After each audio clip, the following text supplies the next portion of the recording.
Guys, like, comment, subscribe, share this video, especially if you love MMA as much as I do.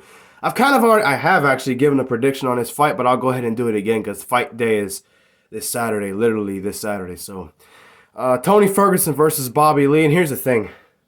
I do agree with a lot of people that Tony is past his prime, but just because somebody's past their prime doesn't mean that they're easy to beat or they're not dangerous anymore. He is still dangerous. You can ask Nate Diaz. You can ask Michael Chandler. They were both in some kind of trouble or had to go through some kind of hard stuff before they actually beat him. Let's be honest. And Bobby Green, even though he's a really good fighter, he's not an elite level guy because guys like Islam run through him and make it look pretty easy. Even though he's a really good fighter, you put him against an average guy like me or somebody else, he'll beat them up pretty good. You know what I mean? But I'm just, but because Tony has kind of slowed down and he's gone through a lot, that will make him more beatable than what he would be 5-6 years ago before the injury.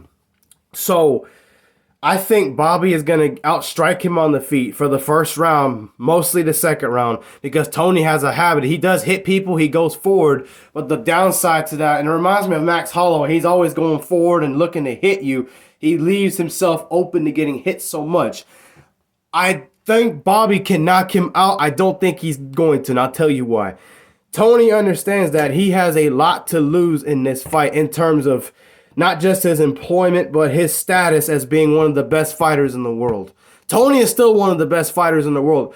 I do believe you put him in there with any top 10 guy, they're going to have trouble. He could still beat them, but I understand he's starting to, he's not the same guy he was years ago, but still dangerous. With that being said, Tony's world championship, even if it's interim, whatever you want to call it, his experience in those fights, main event fights, elite fights, that will help him get past Bobby Green. I think the third round's going to come around and you're going to see a Vanderlei Silva, Michael Bisping situation where Michael was winning the fight and then at some point Vanderlei turned it on and overwhelmed his Bisping at the time with strikes. He had him in a guillotine, and when he came back and finished the fight real strong and they gave him the decision, I think you'll see Tony get the same thing. Tony's going to come back and say, you know what, screw this. I got nothing to lose.